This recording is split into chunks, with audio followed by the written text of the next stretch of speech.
following. To do was to assign probability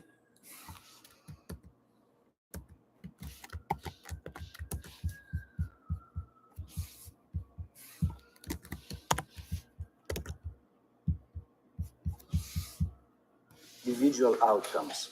If you go back to this example and you consider one particular outcome, let's say this point, what would be the probability that you hit exactly this point to infinite precision? Intuitively, that probability would be 0. So any individual point in this diagram, in any reasonable model, should have 0 probability.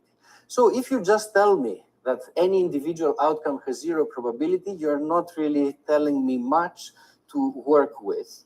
For that reason, what instead we're going to do is to assign probabilities to subsets of the sample space, as opposed to assigning probabilities to individual outcomes. So here's the picture. We have our sample space, which is omega, and we consider some subsets of the sample space.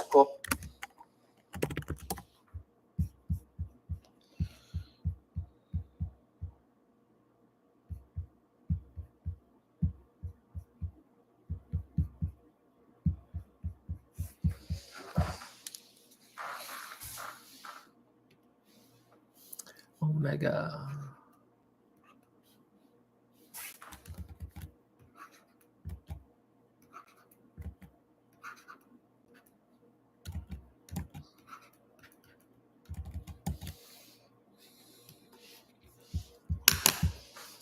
A, and I want to assign a numerical probability to this particular subset, which represents my belief about how likely this set is to occur. Okay, what do we mean to occur? And I'm introducing here a language that's being used in probability theory. When we talk about subsets of the sample space, we usually call them events as opposed to subsets. And the reason is because it works nicely with a language that describes what's going on. So the outcome is a point. The outcome is random. The outcome may be inside this set, in which case we say that event A occurred. Probability. So the probability of an event is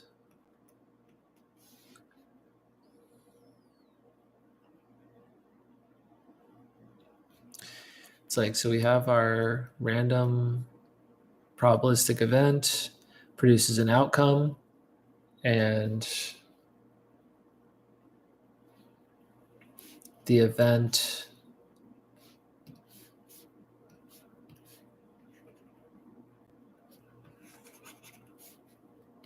so event E occurs if our probabilistic event produces an outcome, and if that outcome is in the event, then event E occurs.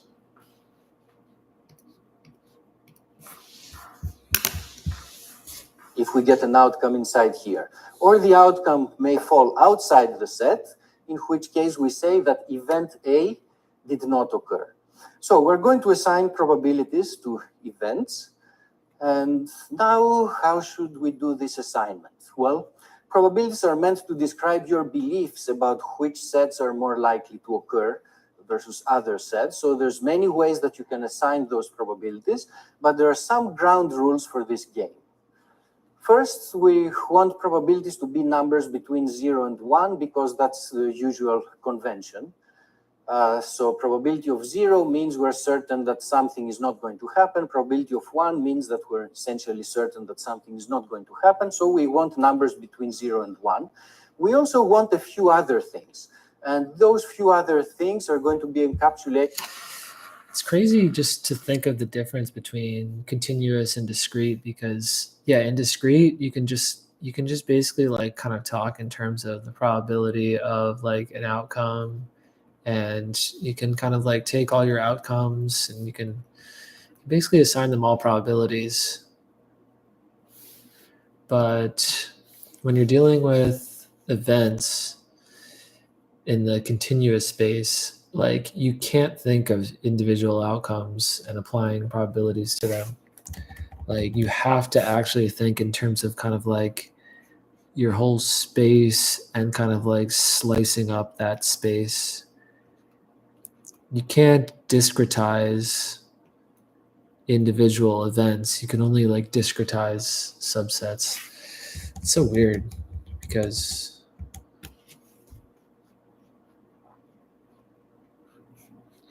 can only kind of like slice the whole space.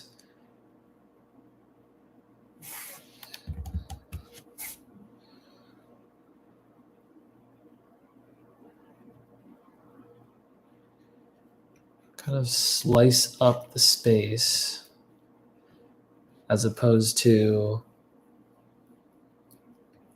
like in the discrete case, it's a set and you've got these individual outcomes, these discrete outcomes. You can kind of like look at each of them individually, kind of like group them together and stuff. But here you don't have that level of granularity. You can only work with the actual slices, I guess. The group set versus an element. You can deal with elements here, but you can't deal with elements here.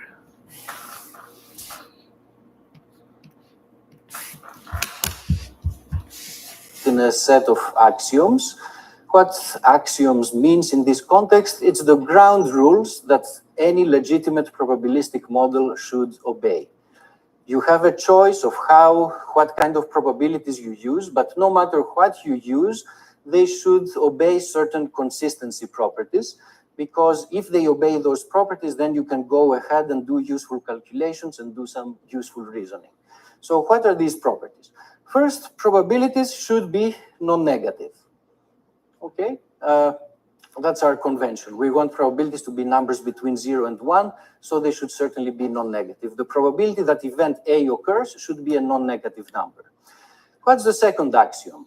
The probability of the entire sample space is equal to 1. Why does this make sense? Well, the outcome is certain to be an element of the sample space, because we set up a sample space which is collectively exhaustive. No matter what the outcome is, it's going to be an element of the sample space. We're certain that event omega is going to occur. Therefore, we represent this certainty by saying that the probability of omega is equal to 1. Pretty straightforward so far. The more interesting axiom is the third rule. Before getting into it, just a quick reminder. If you have two sets, A and B, the intersection of A and B consists of those elements that belong both to A and to B, and we denote it this way. When you think probabilistically, the way to think of intersection is by using the word and. This event, this intersection, is the event that A occurred and B occurred.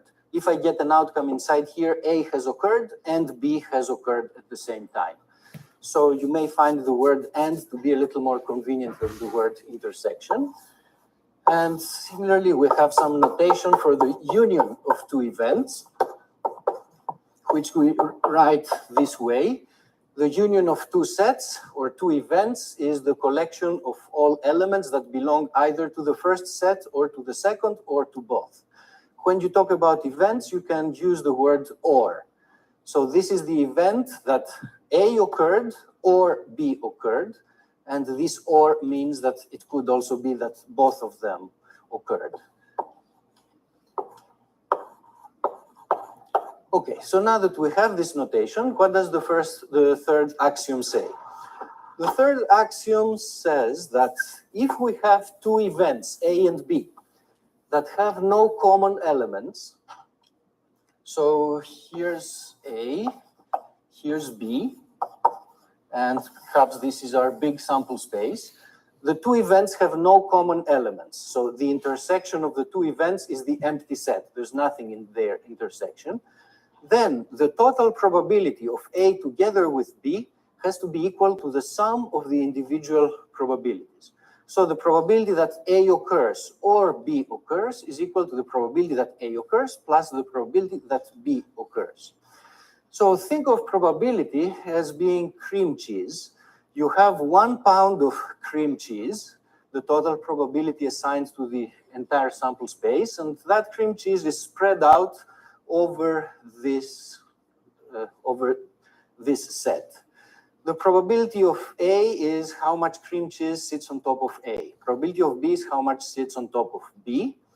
The probability of A union B is the total amount of cream cheese sitting on top of this and that, which is obviously the sum of how much is sitting here and how much is sitting there. So probabilities behave like cream cheese, or they behave like mass. For example, the total mass over the mass of a set, if you think of some material object, the mass of this set consisting of two. Just reminds me of this video.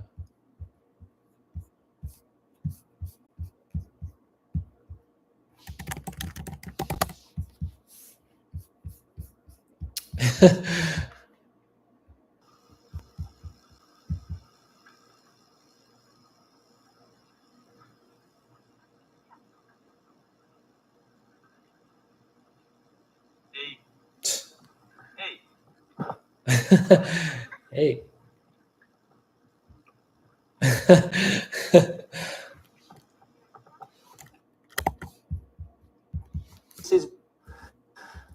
Or they behave like mass. For example, the total mass.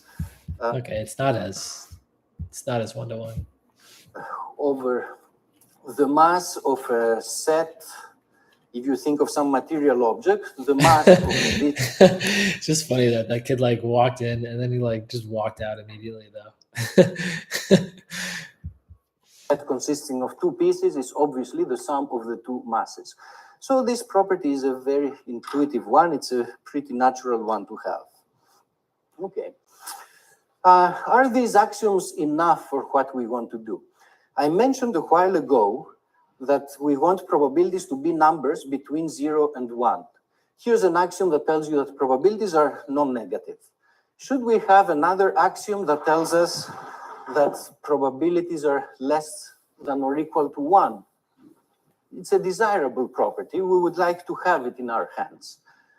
Okay, why is it not in that list? Well, the people who are in the axiom making bit complement. Okay, so we got, this is a set consisting, a second subtlety has to do with, so that's the probability that the first roll, a second subtlety you need to use a second subtlety has to do with weird sets. We said that an event is a sub that are such that there's no way to probability law. We have our sample space. Now we need to assign a probability law. There's lots of possible probability laws that you can assign. I'm picking one here arbitrarily, in which I say that every possible outcome has the same probability of 1/16. Okay, why do I make this model? Well, empirically, if you have well-manufactured dice, they tend to model 1/16, in which it's basically in the discrete case, you can basically informally talk about the probability of outcomes. But in the continuous case, you can really only talk about the probability of events.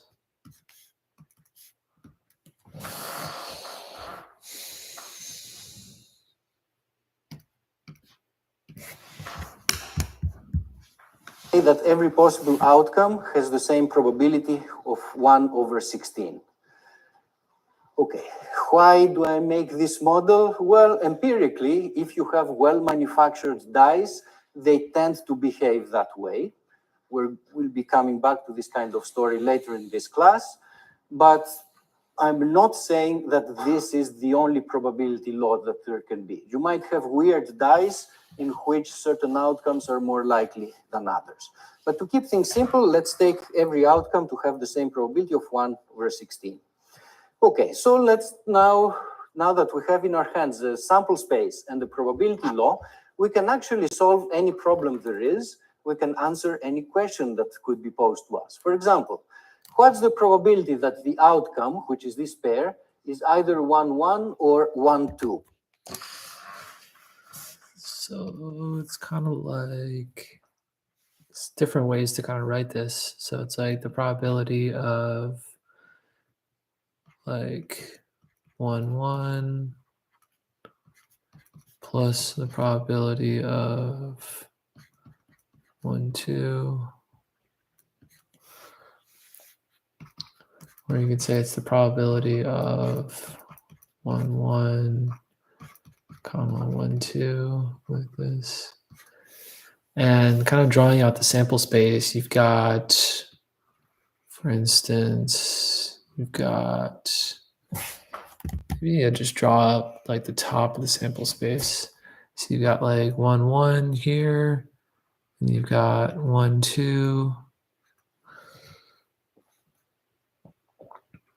And so you're basically just asking like, what's the probability of kind of like this section here? And you can kind of think of it like this. You could call this an event A, you could call this an event B, and yeah, they don't overlap.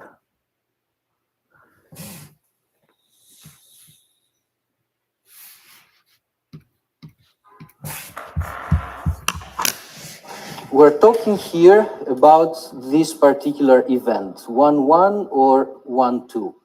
So it's an event consisting of these two items. According to what we were just discussing, the probability of a finite collection of outcomes is the sum of their individual probabilities. Each one of them has probability 1 over 16, so the probability of this is 2 over 16. How about the probability of the event that x is equal to 1? X is the first roll. The probability that, yeah, when he writes the probability of x is equal to 1. It's weird notation. X. I don't think you define these as like random variables, but x is equal to 1. The set x is equal to 1 is equal to the set, you could say xy, such that x is equal to 1. Or you could say it's the set 1y. You probably should say like for all y.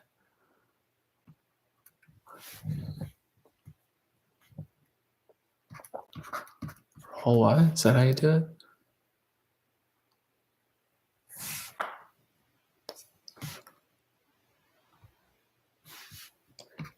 Just equal to x is equal to 1, x is equal to 1. So it's 1, 1, it's this guy, 1, 2, 1, 3, 1, 4.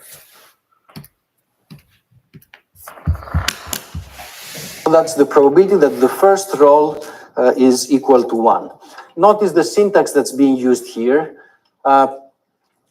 Probabilities are assigned to subsets, to sets. So we think of this as meaning the set of all outcomes such that x is equal to 1. How do you answer this question? You go back to the picture and you try to visualize or identify this event of interest. X is equal to 1 corresponds to this event here. These are all the outcomes at which x is equal to 1. There's 4 outcomes. Each one has probability 1 over 16. X to all them probabilities of the in your head. The 2 rolls is equal to 2. So he says, so here, say the probability of this, you're always talking about the probability of like some set. So the question is like, what is this set? Min x, y is equal to 2. This is equal to what set? The min of x and y is equal to 2. So it's kind of like the set. You've got, almost kind of like drawing it out like it's all these elements where it's like 2 and then, greater than or equal to 2 and greater than or equal to 2 and 2 sort of thing.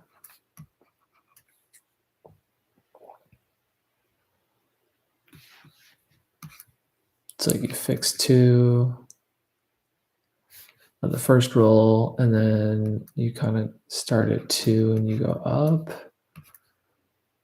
And then here you kind of the 2 and you go up and you fix 2. Now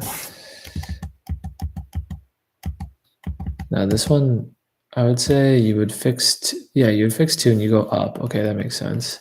And then this one, you kind of vary along x. You say it's 2 and you go to the right and you fix this 2.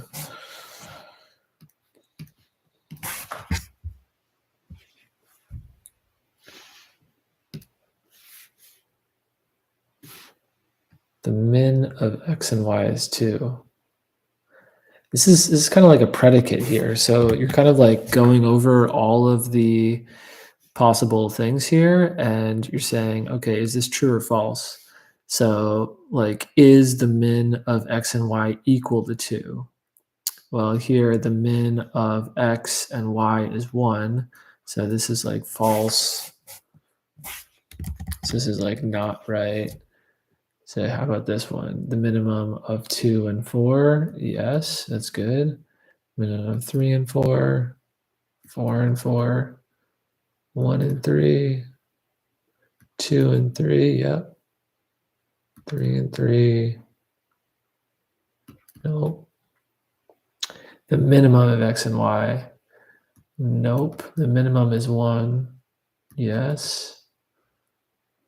Yes. Yes. No. The minimum of 2 and 1. No. 3 and 1. No. 4 and 1. So you basically got these guys here.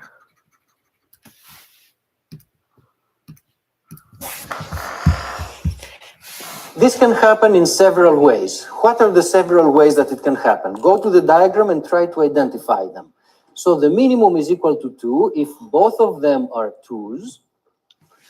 And, or it could be that x is 2 and y is bigger, or y is 2 and x is bigger.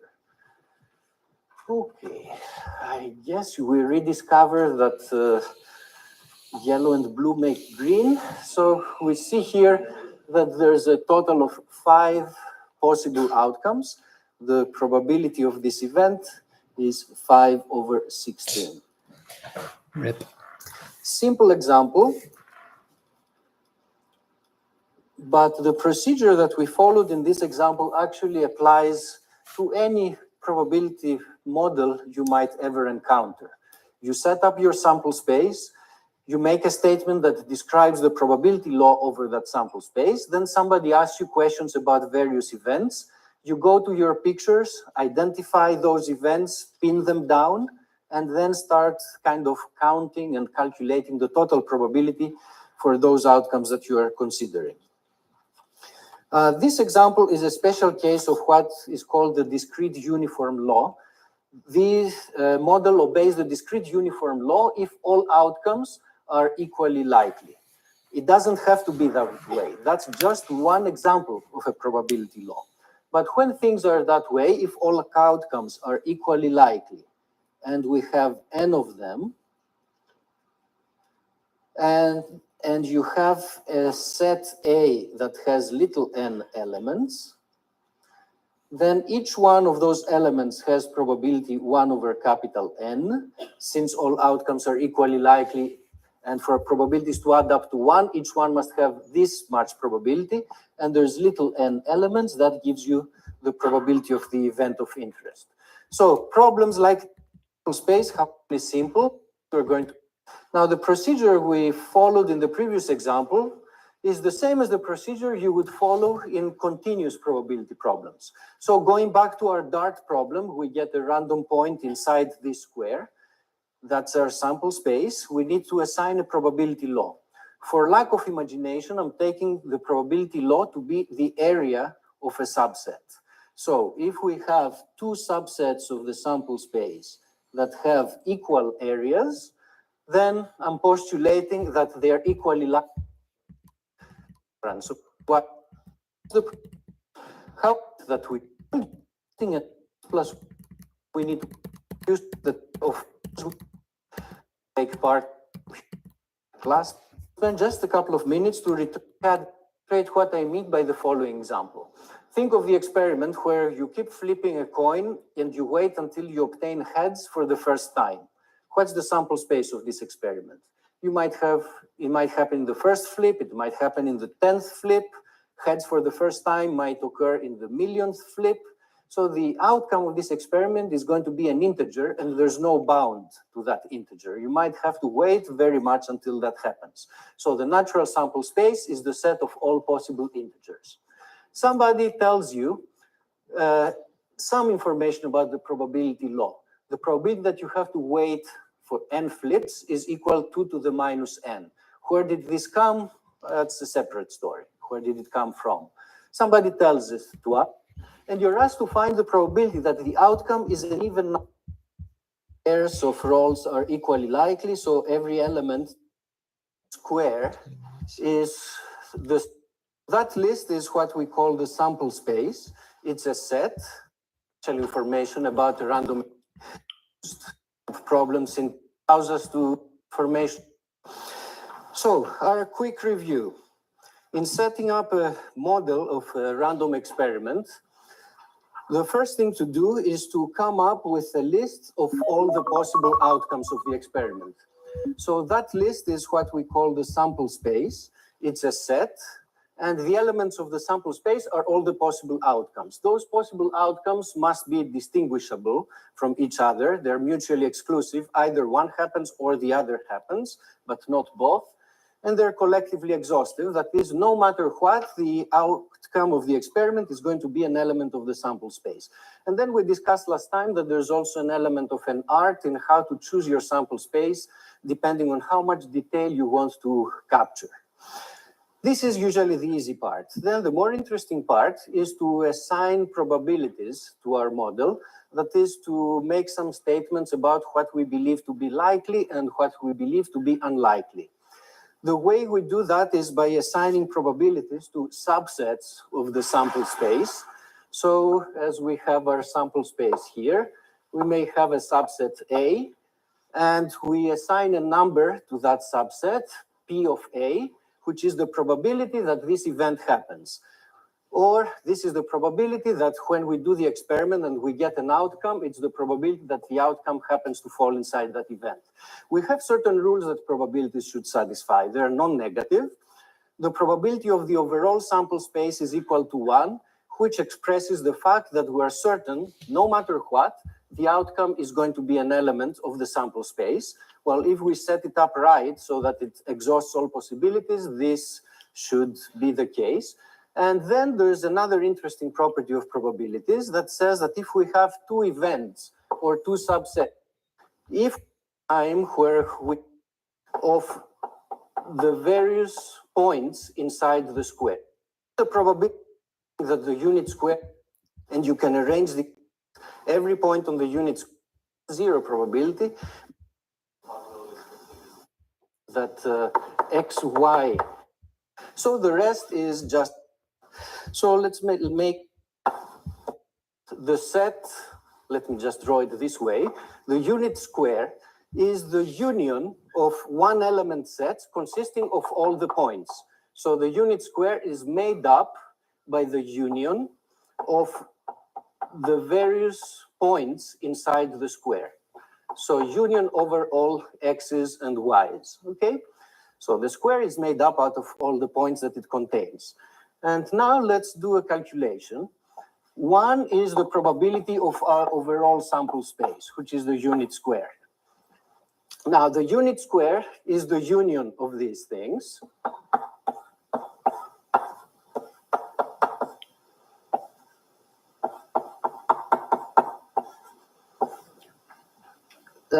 Which, according to our additivity axiom, is the sum of the probabilities of all these one element sets.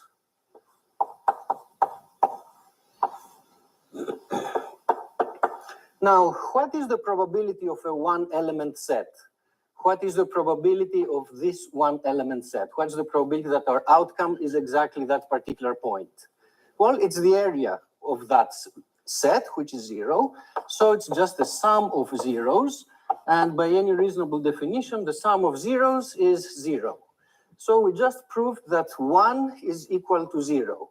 Okay, either probability theory is dead, or there is some mistake in the derivation that I did. Okay, the mistake is quite subtle, and it comes at this step. We sort of applied the additivity axiom by saying that the unit square is the union of all those sets.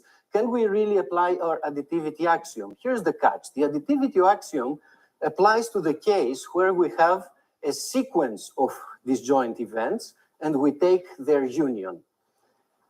Is this a sequence of sets? Can you make up the whole unit square by taking a sequence of elements inside it and cover the whole unit square?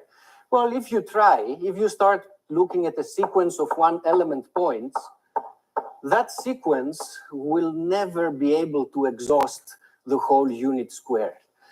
So there's a deep reason behind that, and the reason is that infinite sets are not all of the same size. The integers are an infinite set, and you can arrange the integers in a sequence, but a continuous set like the unit square is a bigger set. It's so-called uncountable. It has more elements than any sequence could have. So this union here is not of this kind where we would have a sequence of events. It's a different kind of union. It's a union that involves a union of many, many more sets. So the countable additivity axiom does not apply in this case because we're not dealing with a sequence of sets. And so this is the incorrect step. So at some level, you might think that this is puzzling and awfully confusing. On the other hand, if you think about areas the way you're used to them from calculus, there's nothing mysterious about it. Every point on the unit square has zero area. When you put all the points together, they make up something that has finite area. So there shouldn't be any mystery behind it. Now, one interesting thing that this discussion tells us, especially the fact that a single element set has zero area, is the following. Individual points have zero probability. After you do the experiment and you observe the outcome, it's going to be an individual point. So what happened in that experiment is something that initially you thought had zero probability of occurring. So if you happen to get some particular numbers and you say, well, in the beginning, what did I think about those specific numbers? I thought they had 0 probability, but yet those particular numbers did occur. So one moral from this is that 0 probability does not mean impossible. It just means extremely, extremely unlikely by itself. So 0 probability things do happen. In such continuous models, actually 0 probability outcomes are everything that happens. And the bumper sticker version of this is to always expect the unexpected. Yes? Sorry, but it's just very, very, very close to 0. Well, so probability is supposed to be a real number, so it's either 0 or it's a positive number. So you can think of the probability of things just close to that point, and those probabilities are tiny and close to 0. So that's how we're going to interpret probabilities in continuous models, but this is 2 chapters ahead. Yeah? We interpret probability of 0 in continuous models that way, then how do we interpret probability of 1? That it's extremely likely, but not necessarily for certain.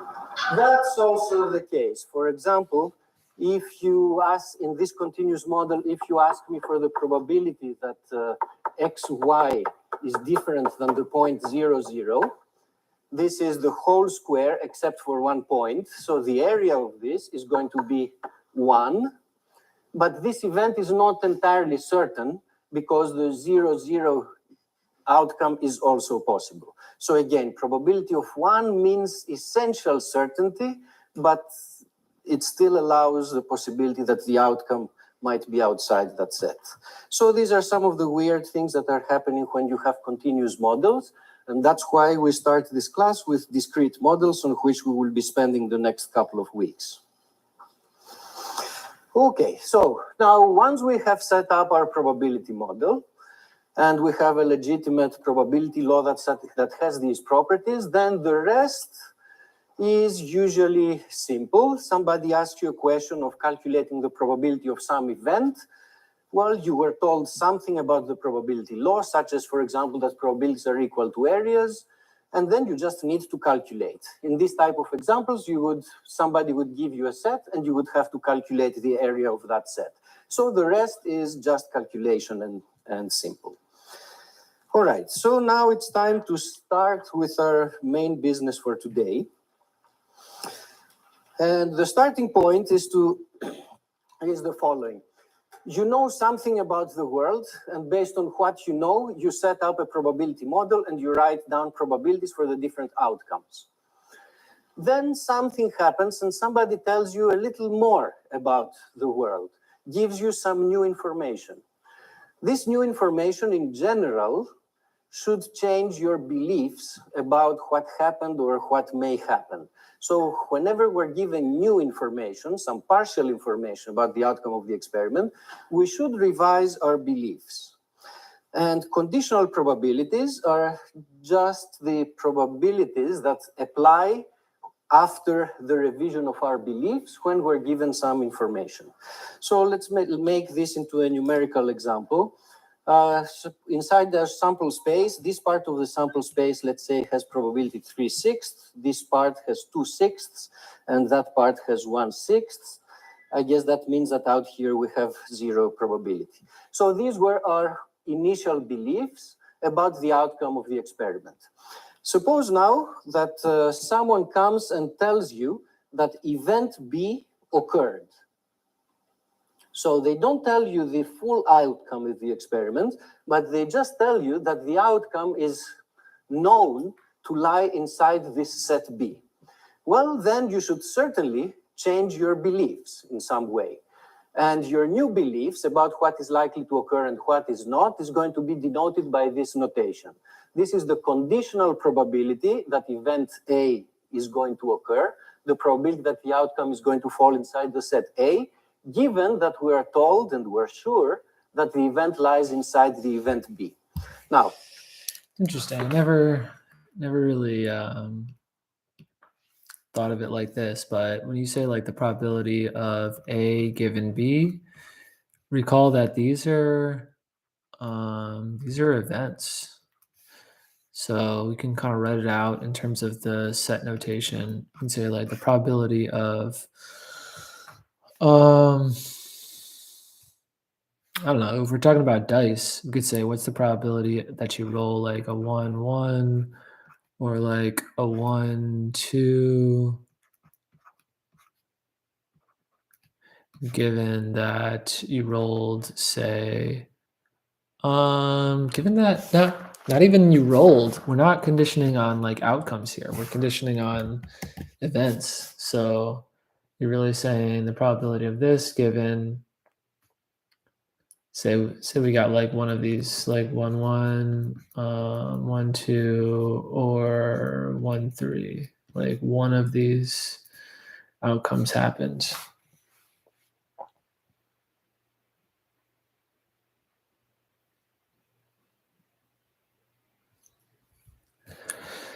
Interesting. Yeah, I never really like did it out like this before. So like the probability of, say, 1-1 or 1-2 given one of these things happens.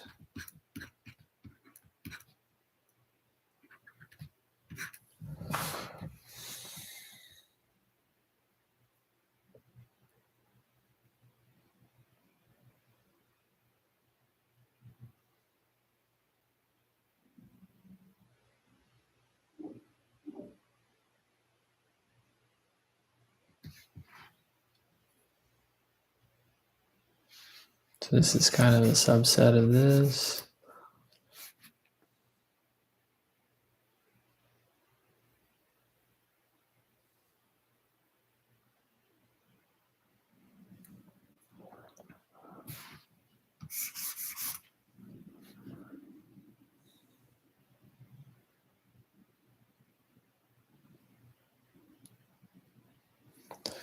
Interesting.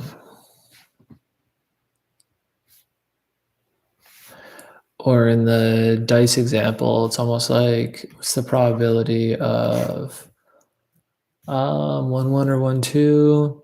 I don't know. Just say we're even just dealing with like one dice. So we're saying what's the probability of, it's almost like if we have 6, like 1, 2, 3, 4, 5, 6. It's the probability that we roll like a 1 or a 2, given that we rolled a 1, 2. Given that we rolled like a 1 or a 2 or a 3. It's kind of like another way to write it.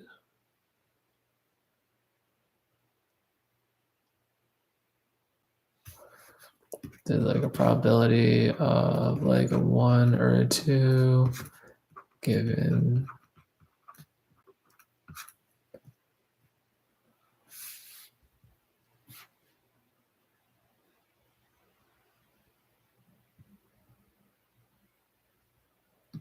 interesting. Yeah, these are sets. Kind of expand out the set notation.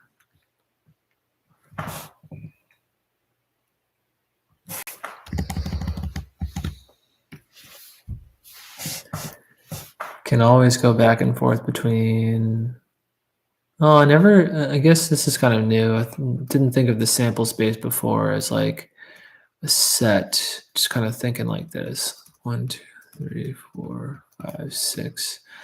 It's only thinking of it graphically. Like it's thinking it's like, like this kind of thing. We split it up, but yeah, you can just write down. It's actually kind of even like nice. It's like nicer in some way just to nicer in some way to just write it like this, because this is even just more minimal. It's like kind of smaller. But yeah, I guess we can kind of go back and forth between like sets and kind of like the whole picture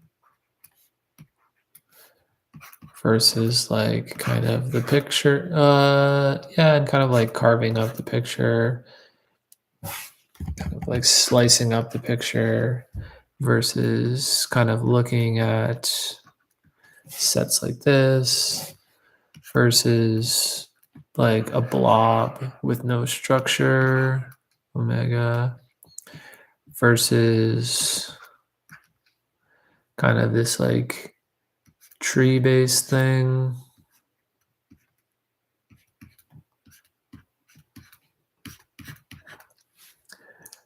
Where these are, or this is like omega.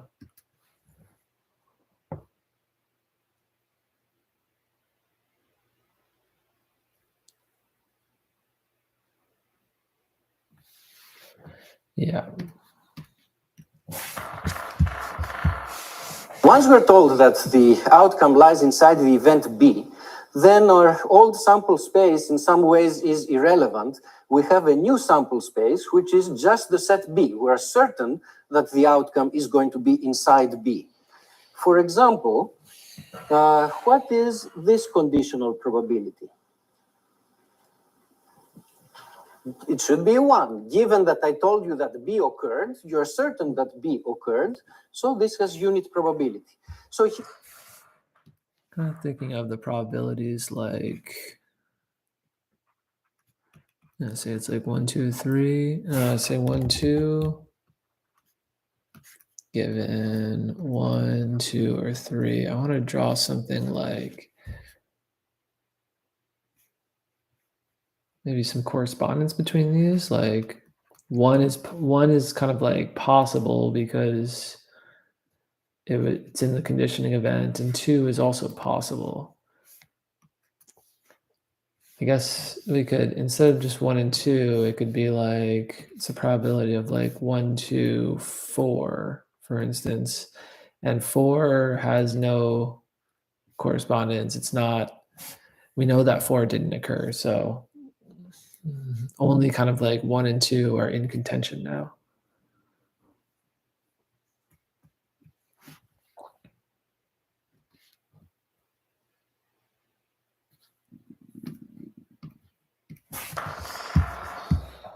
we see an instance of the revision of our beliefs. Initially, event B had a probability of 2 plus 1, 6, that's 1/2. Initially, we thought B had probability 1/2. Once we're told that B occurred, the new probability of B is equal to 1. Okay, how do we revise the probability that A occurs? So we are going to have the outcome of the experiment. We know that it's inside B. So we will either get something here and A does not occur, or something inside here and A does occur. What's the likelihood that, given that we're inside B, the outcome is inside here? Here's how we're going to think about it. This part of the set B, in which A also occur, in our initial model was twice as likely as that part of B. So outcomes inside here were collectively twice as likely as outcomes out there. So we're going to keep the same proportions and say that given that we are inside the set there, together they must be the probability of B. Talking about conditional probabilities. So the probability that A given B, it's their intersection divided by the probability of B. The probability of their intersection divided by the probability.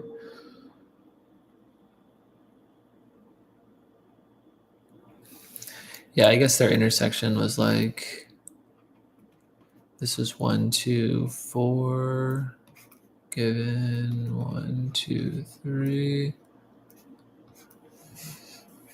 So their intersection is just kind of like these two things.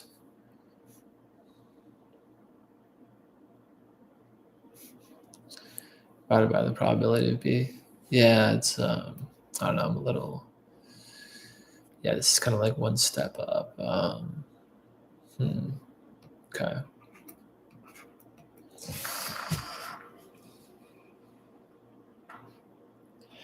All right, I think I'm gonna end the stream now.